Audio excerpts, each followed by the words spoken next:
Ibu Bapak, Saudara-saudari yang terkasih, berjumpa lagi dengan program Api Karunia Tuhan. Kebangkitan Kristus membawa kebaruan. Mengapa kebangkitan Kristus membawa kebaruan? Kebaruan seperti apa yang kita lakukan, kita alami?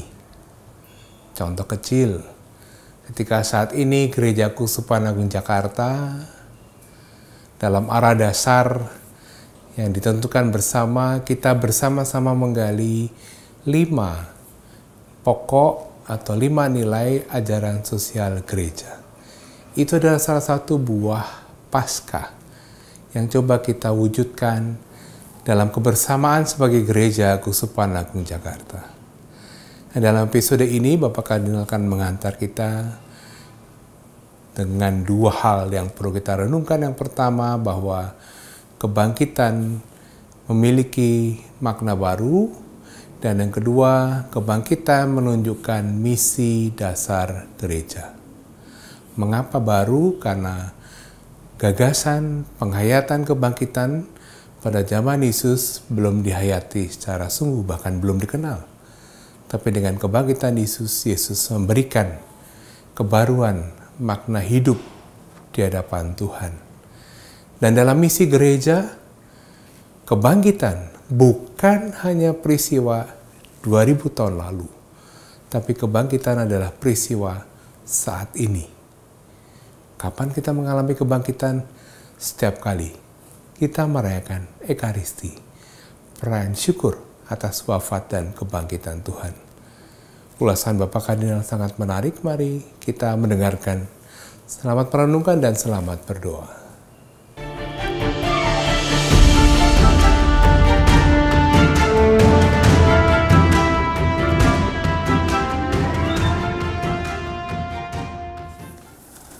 Saudari-saudaraku yang terkasih, kita sekarang masuk ke percakapan yang berikut, percakapan yang ke-8 atau ke-9. Pokoknya begini, kita sudah mengikuti perjalanan membaca Injil Matius, dan percakapan yang terakhir yang sudah kita selesaikan adalah pesan-pesan di dalam kisah sengsara Yesus. Kita sudah selesai dengan itu. Sekarang kita akan melanjutkan dengan percakapan yang terakhir menurut Injil Matius, yaitu berkaitan dengan kebangkitan Kristus. Itu pokok perenungan kita. Sebelumnya saya ingin mengingatkan lagi mengenai tujuan-tujuan dari kisah-kisah yang kita temukan di dalam Injil, kisah-kisah kebangkitan Yesus. Jadi dulu kisah-kisah kebangkitan itu ditulis dengan macam-macam maksud. Sekurang-kurangnya ada 3 macam maksud.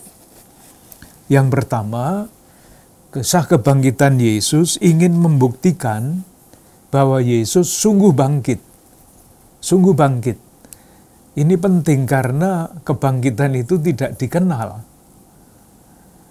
Sehingga sesuatu yang baru harus diyakinkan.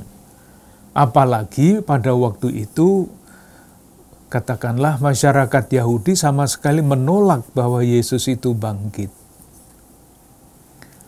Salah satu contoh yang menunjukkan bahwa kisah kebangkitan dipakai untuk tujuan itu adalah ketika Yesus menampakkan diri kepada Thomas. Injil Yohanes bab 20 ayat 24 sampai 29. Ketika Thomas tidak percaya bahwa Yesus bangkit, Thomas itu salah satu dari ke-12 rasul, Yesus berkata begini pada ayat 27, bab 20 ayat 27. Kemudian ia berkata kepada Thomas, "Taruhlah jarimu di sini, lihatlah tanganku. Ulurkanlah tanganmu dan cucukkan ke dalam lambungku. Dan jangan engkau tidak percaya lagi, melainkan percayalah." Nah, kalau sampai lambungnya dicucuk itu kan sangat real.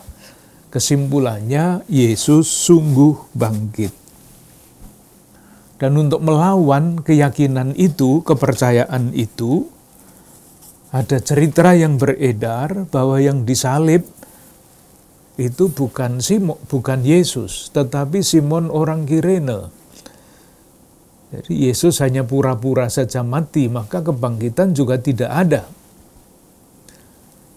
Untuk menjawab keberatan itu di dalam Injil Yohanes, misalnya kita tidak bertemu dengan Simon orang Kirene, tidak ada Simon orang Kirene itu. Meskipun di dalam ketiga Injil yang lain ada Simon orang Kirene yang membantu Yesus membawa salib sampai ke tempat penyaliban. Itu jelas pada bab 19 ayat 1 dari Injil Yohanes. Bab 19 ayat 1. Ayat 16. Dikatakan begini, mereka menerima Yesus sambil memikul salibnya. Ia pergi keluar ke tempat bernama tempat tengkorak, dan di situ ia disalibkan mereka. Ya, tidak ada Simon orang Kirene untuk mengatakan bahwa Yesus sungguh mati. Dan ketika Yesus sungguh mati, lalu Yesus yang sungguh mati itu juga sungguh bangkit. Sesuatu realitas yang baru yang disampaikan oleh kisah mengenai penampakan Yesus ini. Itu yang pertama. Tujuan yang kedua adalah untuk dasar landasan mengenai misi gereja. Kalau gereja, para rasul pada waktu itu mewartakan Kristus yang bangkit, itu bukan karena kehendak mereka sendiri, tidak. Tetapi karena diutus. Kalau itu prakarsa mereka sendiri sangat boleh diragukan. Tetapi kalau yang mengutus mereka untuk mewartakan kerajaan Allah itu Kristus sendiri yang bangkit, lalu landasan untuk perutusan itu menjadi sangat kuat.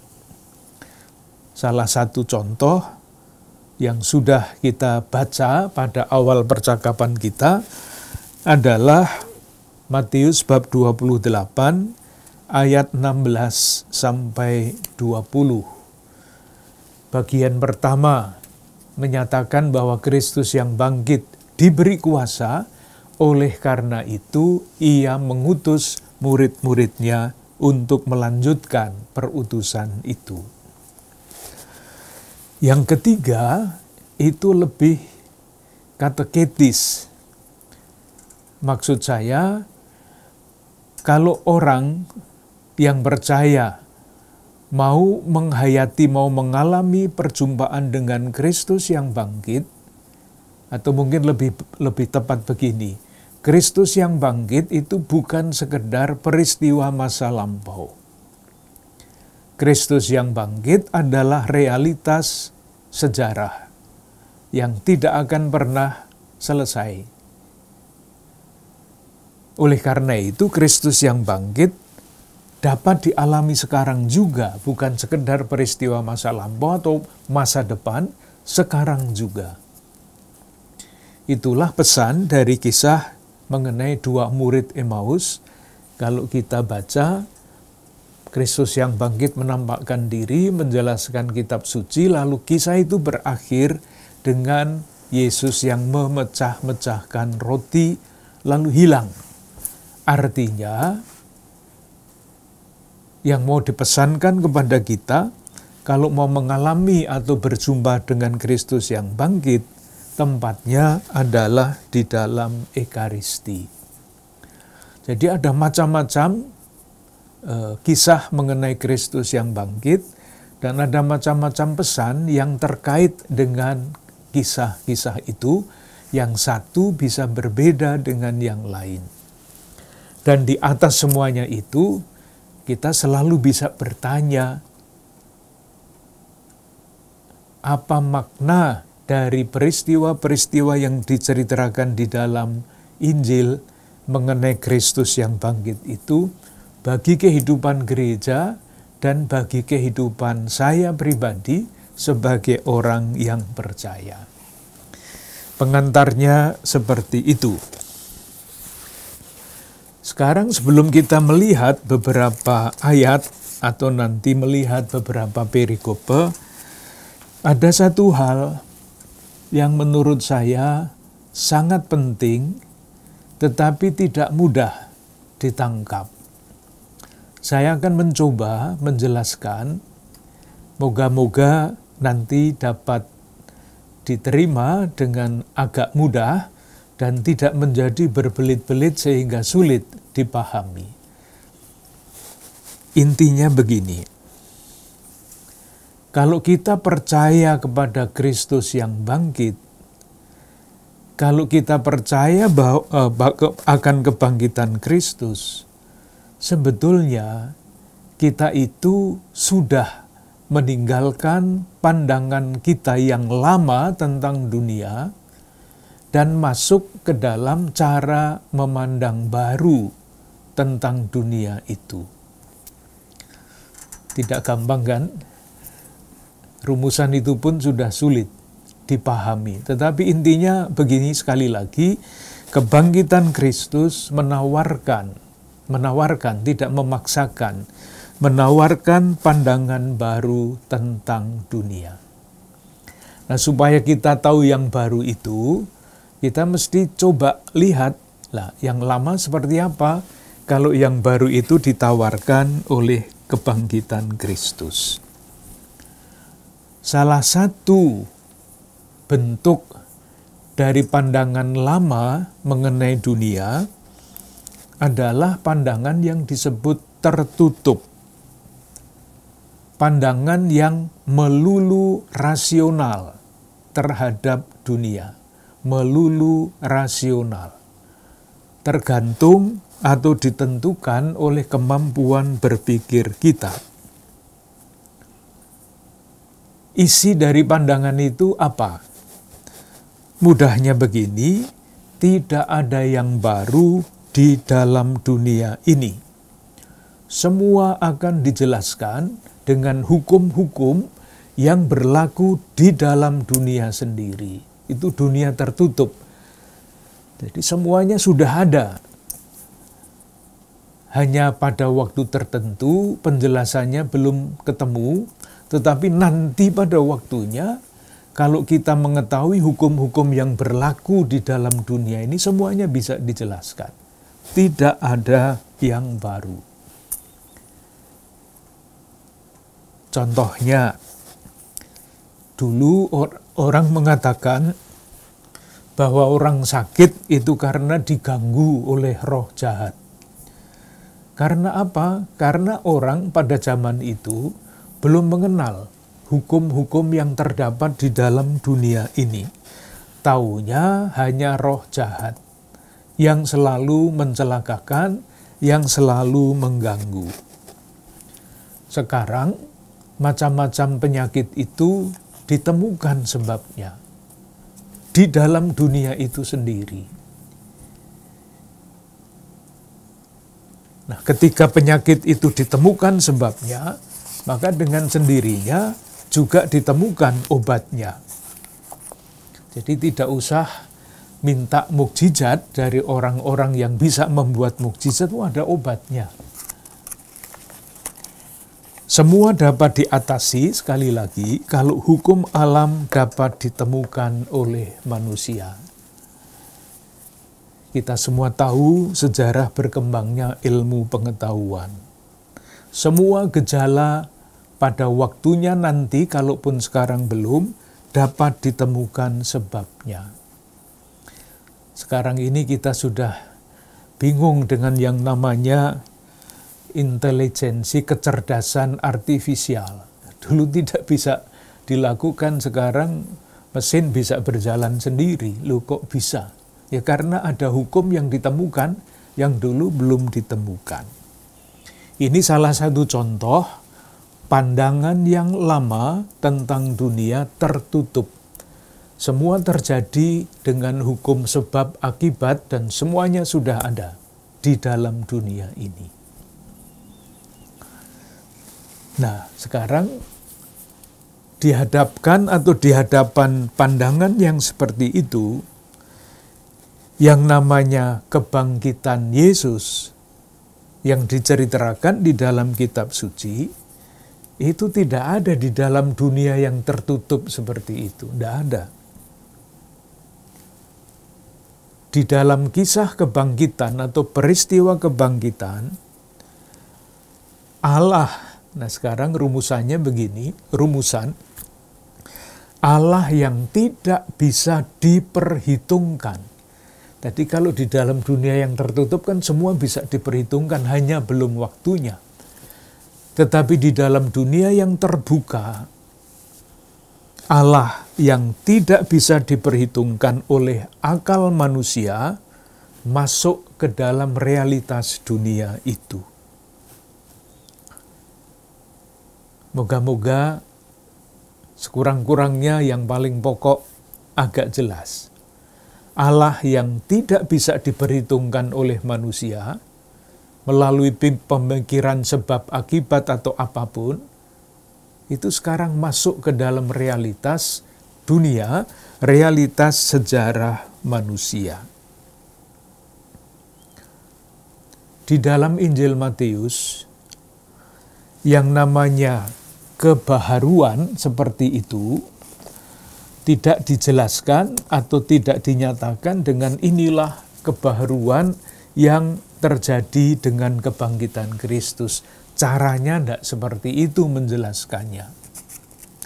Cara menjelaskan masuknya kebaharuan ke dalam dunia, di dalam kisah kebangkitan, dinyatakan dengan bahasa yang agak asing dengan bahasa kita, yang sudah pernah kita pelajari waktu kita bicara tentang pengantar. Dan macam-macam bahasa, salah satunya adalah yang disebut bahasa apokaliptik. Kesejajarannya misalnya kalau kita mendengar siaran wayang kulit, itu banyak sekali bahasa-bahasa yang tidak dipakai di dalam pergaulan yang biasa. Bahasa khusus dalam pertunjukan wayang, dalam ilmu pedalangan. Contohnya mana? Kita ambil bab 27 ayat 51. Bab 27 ayat 51 sebetulnya sudah kita baca beberapa waktu yang lalu. Dan lihatlah, tabir bait suci terbelah dua, dari atas sampai ke bawah, lalu terjadilah gempa bumi, bukit-bukit batu terbelah, kuburan-kuburan terbuka. Jadi kalau ada gempa bumi kan sekarang bertanya skala Richter sampai berapa. Itu kalau kita omong tentang ilmu. Tetapi itu bukan maksud bahasa apokaliptik. Kalau ada gempa bumi, bukit-bukit terbelah, itu artinya ada sesuatu yang baru yang tidak bisa dijelaskan. Mereka belum kenal yang namanya lempeng, sesar, dan sebagainya, tidak kenal. Gempa bumi artinya realitas yang tidak ada di dalam dunia ini masuk ke dalam dunia. Itu juga sangat jelas pada bab 27 ayat 54 yang sudah kita pelajari, kita baca lagi. Dan ada di situ, kepala pasukan dan prajurit-prajuritnya yang menjaga Yesus menjadi sangat takut ketika mereka melihat gempa bumi dan apa yang telah terjadi. Lalu berkata, sungguh ia ini adalah anak Allah. Yang dimaksud dengan sangat takut karena melihat semuanya itu, yaitu melihat realitas baru yang masuk ke dalam dunia, Kristus yang bangkit, kebangkitan Kristus yang menakutkan. Karena Allah masuk ke dalam realitas dunia. Buahnya apa? Buahnya adalah iman kepercayaan. Sungguh ia ini adalah anak Allah. Dengan demikian, inti dari pesan kebangkitan Kristus adalah ada yang baru yang masuk ke dalam dunia ini. Dan yang baru yang masuk ke dalam dunia ini adalah bahasa kita Kristus yang bangkit, Allah yang masuk ke dalam dunia, membongkar dunia yang tertutup.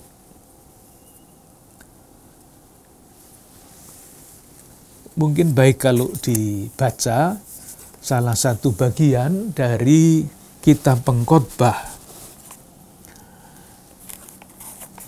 untuk menunjukkan seperti apa dunia yang tertutup itu, yang tidak ada yang baru di dunia. Di bawah matahari ini tidak ada apapun yang baru, semuanya sebab akibat yang bisa dijelaskan, dan berakhir dengan semangat atau sikap yang tanpa harapan. Saya baca kitab Pengkhotbah bab 1 ayat 4 sampai 10. Coba dirasakan kalimat-kalimatnya. Keturunan yang satu pergi, dan keturunan yang lain datang, tetapi bumi tetap ada. Matahari terbit, matahari terbenam, lalu terburu-buru menuju tempat ia terbit kembali. Sudah berputar begitu saja. Angin bertiup ke selatan, lalu berputar ke utara, terus-menerus ia berputar, dan dalam putarannya angin itu kembali, berputar-putar terus. Semua sungai mengalir ke laut, tetapi laut tidak juga menjadi penuh. Kemana sungai mengalir, ke situ sungai mengalir selalu. Tidak ada yang baru. Segala sesuatu menjemukan, sehingga tak terkatakan oleh manusia. Mata tidak kenyang melihat, telinga tidak puas mendengar.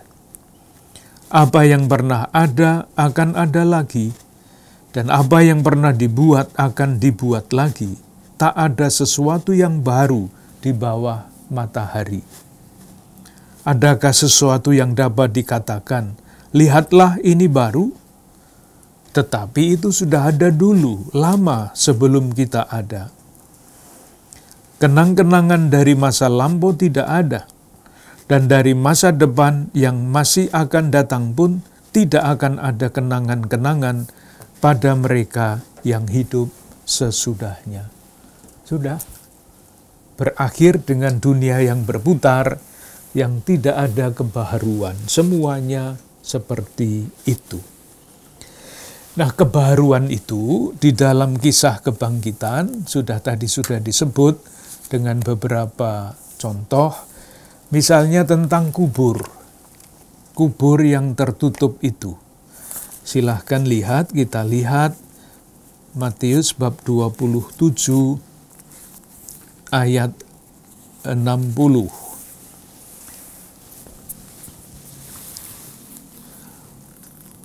Itu adalah kisah Yusuf dari Arimatea yang mengubur Yesus. Lalu membaringkannya di dalam kuburnya yang baru, yang digalinya di dalam bukit batu, dan sesudah menggulingkan sebuah batu besar ke pintu kubur itu, pergilah dia. Jadi kuburnya ditutup. Dah, teorinya ya tidak akan bisa dibuka dengan sendirinya. Tidak bisa terbuka dengan sendirinya. Bahkan tidak hanya ditutup. Bab 27 ayat 66. Ketika kubur Yesus dijaga, maka pergilah mereka, dan dengan bantuan penjaga-penjaga itu, mereka memeterai kubur itu dan menjaganya. Bukan hanya kuburnya ditutup dengan batu, tapi batunya dimeterai. Itu artinya sedemikian rupa sehingga tidak mungkin dibuka atau terbuka. Apa yang terjadi pada bab 28 ayat 2? Maka terjadilah gempa bumi yang hebat, sebab seorang malaikat Tuhan turun dan dari langit dan datang ke batu itu dan menggulingkannya. Jadi batunya sudah besar, dimeteraikan, digulingkan. Oleh siapa? Oleh malaikat yang adalah makhluk surgawi itu.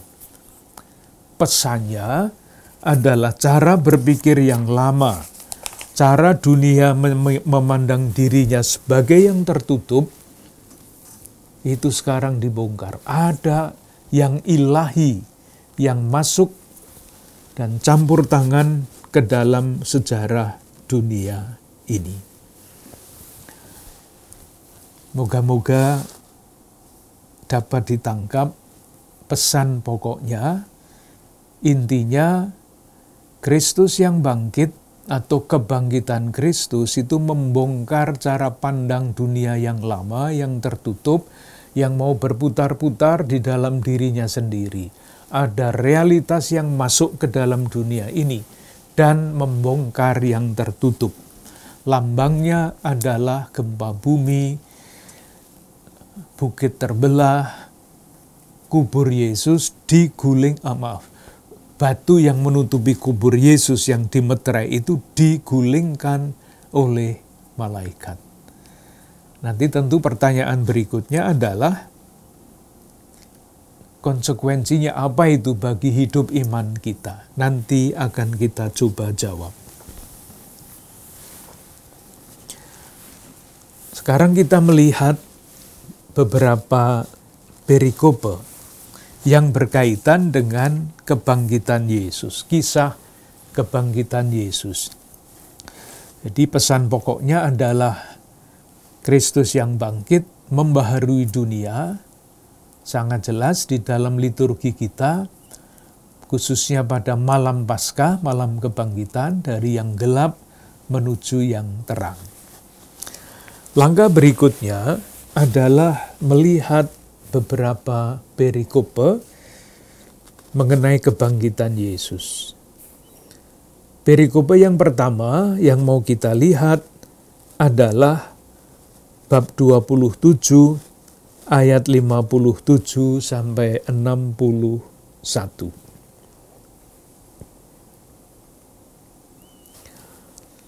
Menjelang malam, datanglah seorang kaya, orang Arimatea, yang bernama Yusuf, dan yang telah menjadi murid Yesus juga.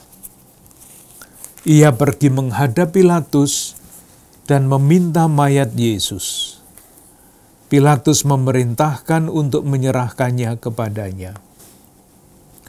Dan Yusuf pun mengambil mayat itu, mengapaninya dengan kain lenan yang putih bersih, lalu membaringkannya di dalam kuburnya yang baru, yang digalinya di dalam bukit batu, dan sesudah menggulingkan sebuah batu besar ke pintu kubur itu, pergilah ia.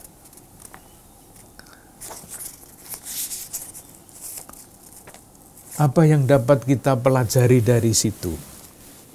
Yusuf dari Arimatea itu, coba perhatikan kalau kita membacanya dengan bahasa yang tadi kita coba pakai, menutup kubur itu dengan batu dan kemudian pergi. Dibandingkan dengan ayat 61. Tetapi Maria Magdalena dan Maria yang lain tinggal di situ, duduk di depan kubur itu. Di dalam personifikasi ini, kita melihat ada dua jenis pribadi. Yang pertama adalah Yusuf, orang Arimatea, menutup kubur lalu pergi. Inilah cara pandang yang lama. Ya, dia hanya menutup kubur, tidak pikir mengenai sesuatu yang baru yang mungkin akan terjadi. Lalu pergi, ditinggal. Sudah lumayan dia merawat jenazah Yesus dan merawatnya dengan begitu bagus. Kalau tidak salah pernah kita sebut dalam percakapan yang terakhir, disebut dengan sangat jelas di sini orang kaya. Mungkin ini semacam untuk menetralisir sabda Yesus yang lain bahwa orang kaya itu sukar masuk kerajaan surga. Ini ada orang kaya yang sangat bagus, sangat baik merawat jenazah Yesus meskipun masih di dalam cara hidup pandangan yang lama. Logikanya lama, cara berpikirnya lama. Tidak berpikir mengenai sesuatu yang baru yang mungkin terjadi dengan Yesus. Yang kedua adalah dua wanita itu. Dikatakan namanya jelas disebut Maria Magdalena dan Maria yang lain, nanti akan kita lihat siapa ini. Tinggal di situ, duduk di depan kubur itu. Mestinya logika yang biasa itu seperti yang dilakukan oleh Yusuf dari Arimatea itu. Mestinya kalau sudah sampai segitu, kubur yang sudah diblok dengan batu besar itu ya sudah pulang. Itu logika yang biasa. Nah, sekarang yang mau ditunjukkan adalah disiapkan di sini, nanti yang lain itu akan ada penjelasannya. Rupa-rupanya dua Maria ini ditampilkan sebagai wakil cara berpikir yang berbeda. Belum tampak baru, tetapi berbeda langkah demi langkah. Nanti akan sampai kepada yang baru itu. Sekali lagi, mestinya wanita-wanita itu juga pulang, tetapi mereka tetap saja di situ. Dan ternyata, dengan tidak pulang, mereka mengalami sesuatu yang baru. Mengalami batu yang terguling, gempa bumi, dan kemudian datangnya malaikat. Bab 28 ayat 2 sampai 3. Maka terjadilah gempa bumi yang hebat, sebab seorang malaikat Tuhan turun dari langit dan datang ke batu itu dan menggulingkannya, lalu duduk di atasnya. Yang pertama. Kemudian yang berikutnya, wajahnya bagaikan kilat, pakaiannya putih bagaikan salju. Nah, sekarang yang lain lagi, dan penjaga-penjaga itu gentar ketakutan dan menjadi seperti orang-orang mati. Itu tanda berikutnya. Jadi tanda pertama adalah batu penutup kubur yang sudah dimeterai itu dibongkar. Tanda yang kedua adalah penjaga-penjaga yang ketakutan menjadi seperti orang mati. Ini sekali lagi tanda kebaharuan. Ayat yang berikutnya adalah akan tetapi malaikat itu berkata kepada perempuan-perempuan itu. Nah, ini inti kebaharuan itu. Janganlah kamu takut, sebab aku tahu kamu mencari Yesus yang disalibkan itu. Ia tidak ada di sini, sebab ia telah bangkit sama seperti yang telah dikatakannya.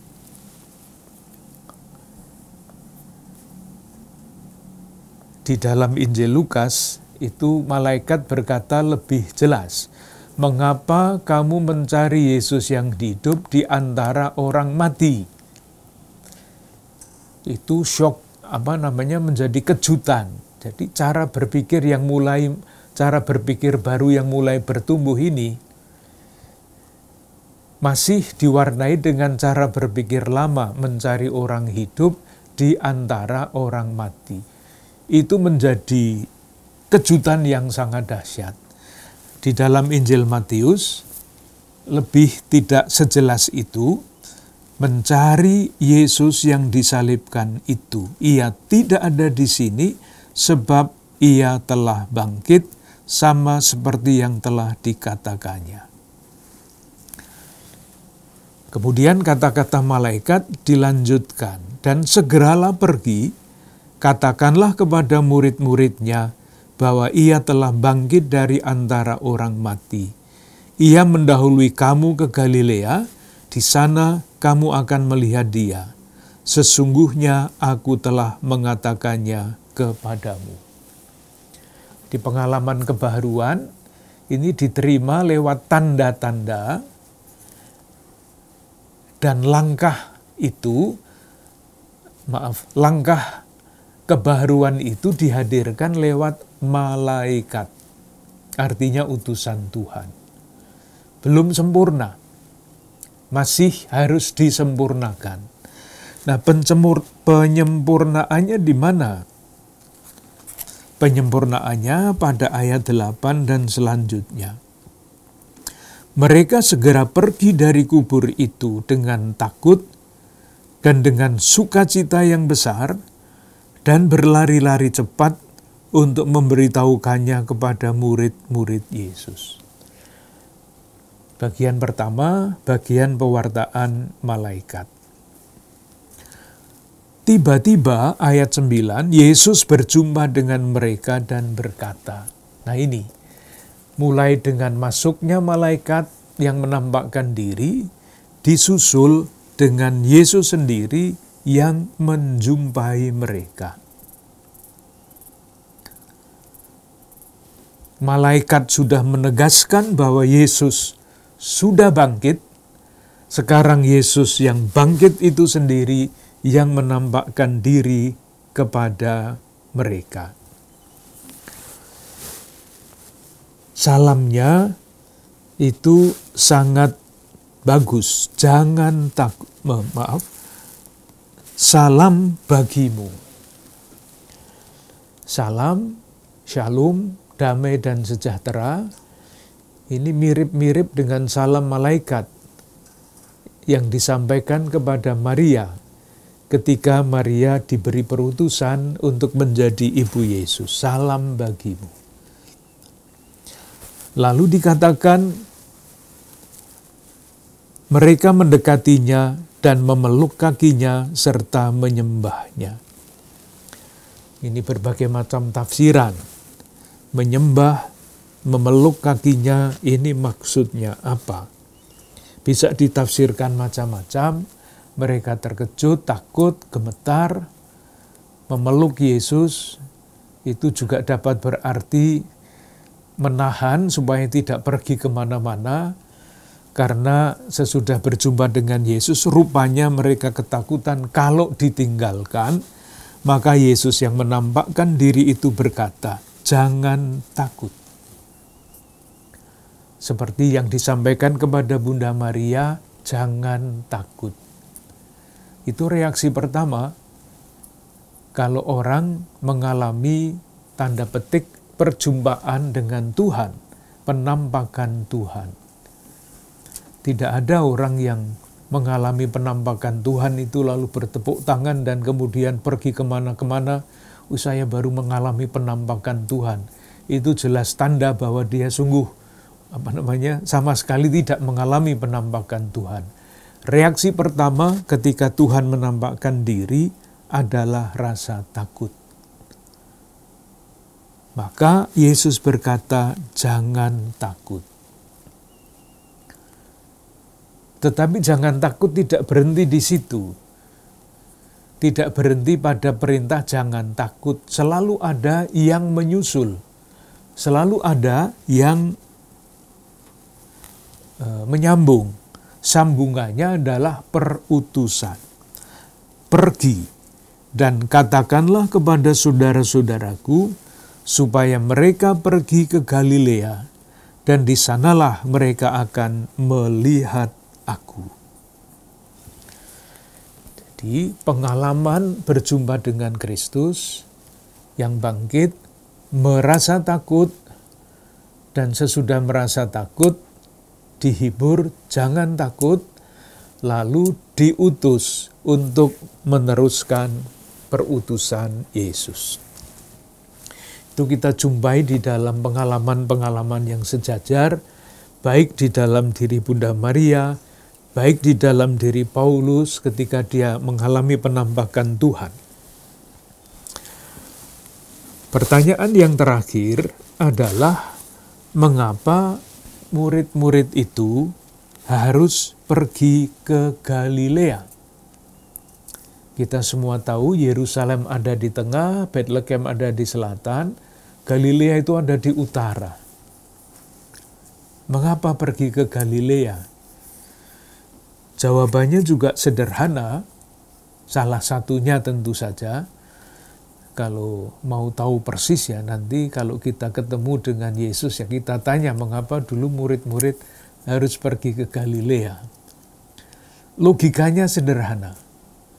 Para rasul akhirnya akan diutus untuk melanjutkan perutusan Yesus. Dan seperti halnya Yesus mulai karyanya di Galilea, kalau kita membaca Injil, karya pertama Yesus kan tidak di Yerusalem tetapi di Galilea.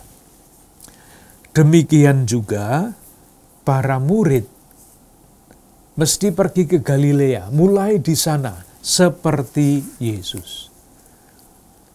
Itu tidak hanya berarti secara geografis mulai di Galilea, maknanya adalah sangat simbolik. Kalau para rasul itu akhirnya menjalankan misi, yang dijalankan itu bukan rencana mereka sendiri, bukan proyek mereka sendiri, tetapi melanjutkan. Atau mungkin dengan kata lain, menghadirkan kembali perutusan yang sudah dimulai dan dijalankan oleh Yesus. Maka pertanyaan yang terakhir, kalau kita mau bicara tentang kebaruan adalah, misalnya kalau mau bicara tentang gereja, Paskah itu realitasnya di dalam gereja apa? Selain upacara malam Paskah dan kemudian sekian minggu Paskah yang berikutnya. Ya dicari saja apakah di dalam gereja ada kebaharuan yang tampak sebagai bersumber pada peristiwa Paskah. Bisa bermacam-macam. Ambil saja contoh, kalau kita bicara tentang Keuskupan Agung Jakarta, bahwa sejak tahun 2022 yang lalu sampai nanti tahun 2026 yang akan datang, Gereja Keuskupan Agung Jakarta mengajak seluruh warganya untuk mempelajari, memahami, dan mewujudkan ajaran sosial gereja. Bagi saya itu adalah buah dari kebaharuan Kristus yang bangkit. Itulah Paskah. Paskah kecil-kecil, bukan Paskah yang dahsyat, tetapi Paskah kecil-kecil. Kecil-kecil itu seperti apa misalnya? Saya sekarang senang memberikan contoh mengenai makanan.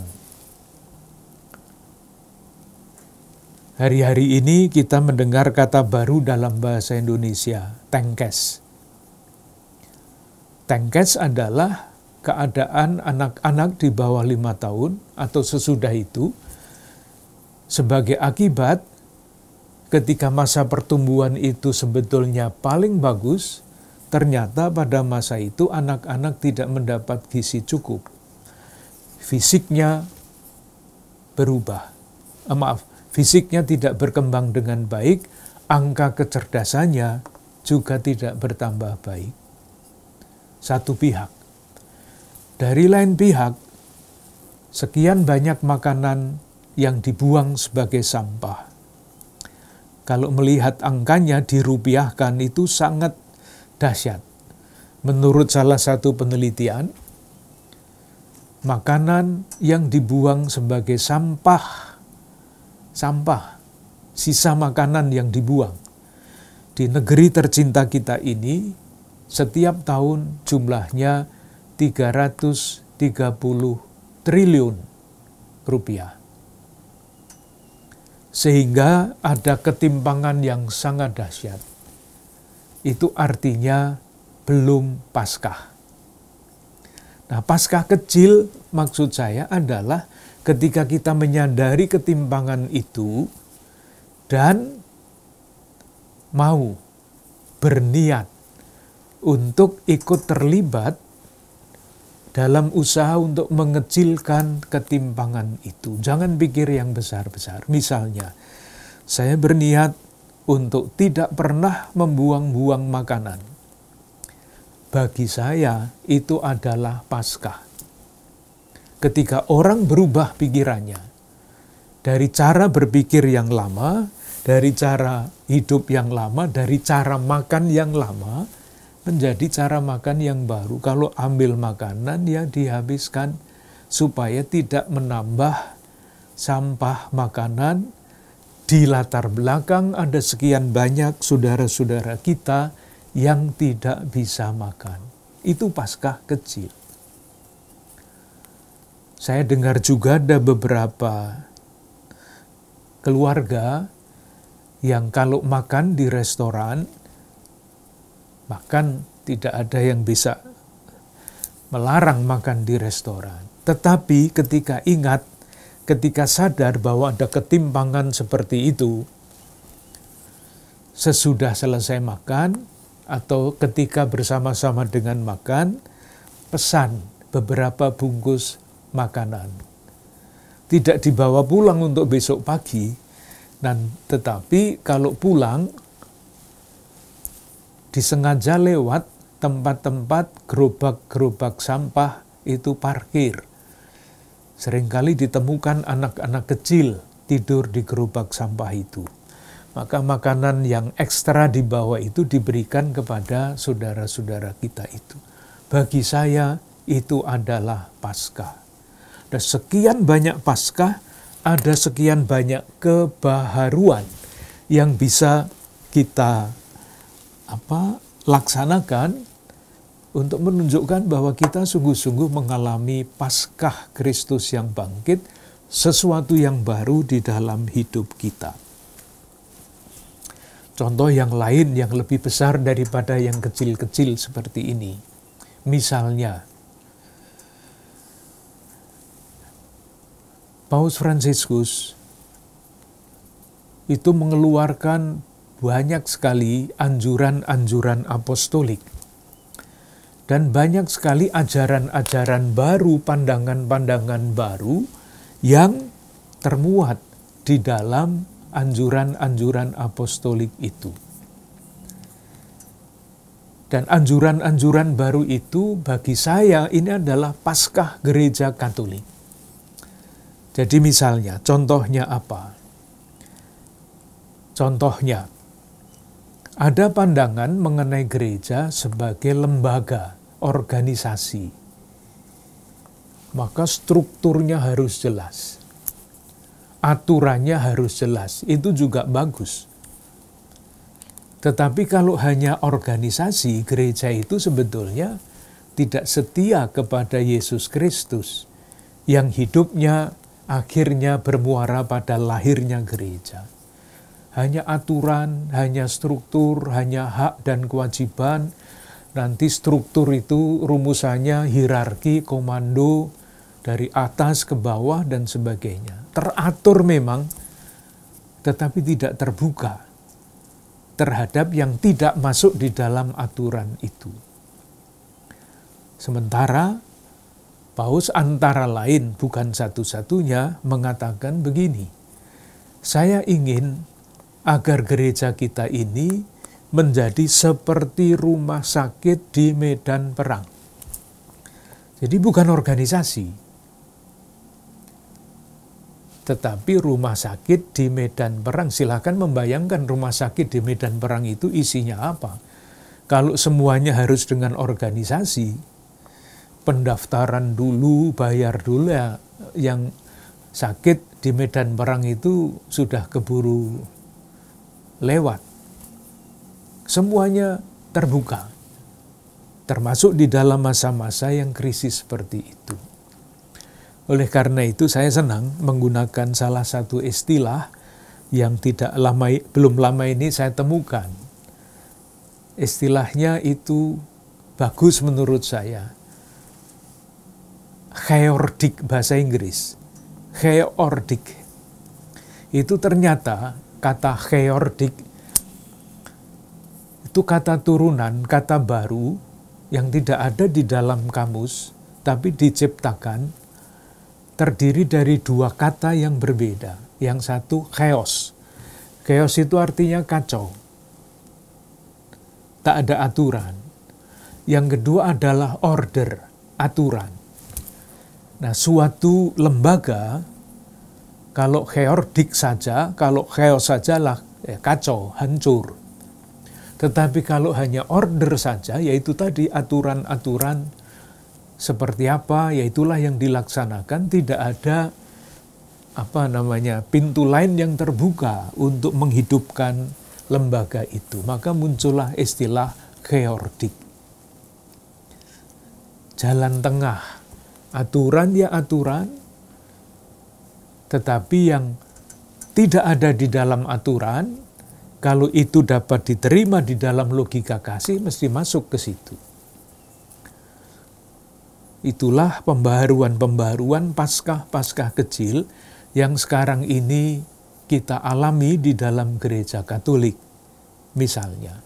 Jadi hal-hal yang baru, yang bagus di dalam gereja Katolik, akhir-akhir ini misalnya, itulah Paskah-Paskah, kebaharuan-kebaharuan yang semula tidak terpikirkan dan sekarang menjadi sesuatu yang diperjuangkan karena itulah wujud kasih dalam cara berpikir yang baru. Bukan dalam dunia yang tertutup, tetapi dunia yang sudah dimasuki kebaharuan oleh Kristus yang bangkit. Sejarah juga menunjukkan itu. Kalau kita melihat misalnya sejarah gereja Katolik, sejarah misi Katolik, gereja ya, bukan kita pribadi, pada awal misi gereja di Jawa Tengah yang saya sedikit tahu, itu ada dua tokoh besar. Namanya Pastor Hovenaars, yang satu Pastor Romo van Lith. Semuanya misionaris dari Belanda. Semuanya Katolik tentu saja. Tetapi cara berpikir mengenai misi itu sangat berbeda. Romo Hovenaars itu berpikir misi itu artinya memasukkan semakin banyak orang ke dalam gereja. Baptis konkretnya. Romo van Lith gampangnya tidak berpikir seperti itu.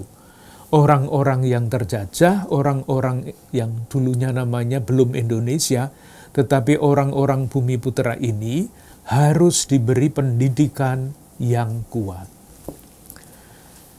Maka Romo Hovenaars rajin mencari anggota-anggota baru di dalam gereja, tidak salah. Tetapi Romo van Lith mendirikan sekolah untuk pendidikan. Yang lama adalah pergi ke misi untuk menyelamatkan, bahasanya pada waktu itu masih keras bahasa gereja Katolik, untuk menyelamatkan orang-orang dari api neraka. Itu sudah tidak ada lagi gagasan seperti itu. Sementara orang Romo Van Lith, cara berpikirnya berbeda, memberikan pendidikan yang unggul, yang kuat, supaya nanti bisa maju sebagai bangsa yang merdeka.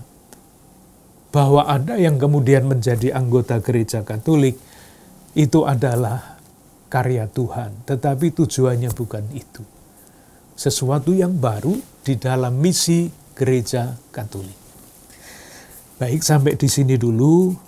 Nanti kita lanjutkan pada percakapan berikutnya. Terima kasih.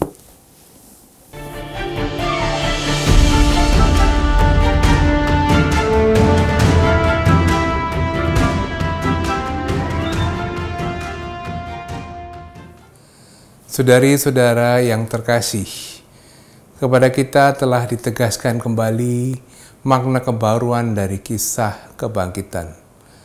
Bahkan melalui pribadi-pribadi yang ada di sekitar kisah sengsara Yesus, salah satunya dari sudut pandang Yusuf Arimatea, kembali ditampilkan bagaimana Yusuf Arimatea pada dirinya sendiri menjadi buah dari kebangkitan. Dirinya didorong oleh Roh Kudus untuk merayakan kebangkitan Tuhan, memberikan tempat yang terbaik bagi Yesus yang wafat. Kepada kita juga dipanggil untuk mewujudkan Paskah-Paskah kecil dalam kehidupan kita. Ketika kita tidak membuang makanan yang tersisa, ketika kita semakin peduli kepada sesama dan berbela rasa, dan banyak contoh-contoh dan kisah-kisah yang bisa Anda buat. Karena itu saudara-saudara yang terkasih, sambil dengan terus merayakan kebangkitan Kristus, setiap kali kita merayakan Ekaristi, kita pun diutus untuk mewujudkan Paskah-Paskah bagi sesama kita. Selamat berjuang untuk mewujudkannya. Kita mohon berkat Tuhan. Semoga saudara-saudari sekalian berserta keluarga diberikan rahmat kesehatan, perlindungan dan berkat yang Maha Kudus, Bapa, Putra, dan Roh Kudus. Amin. Terima kasih. Sampai jumpa.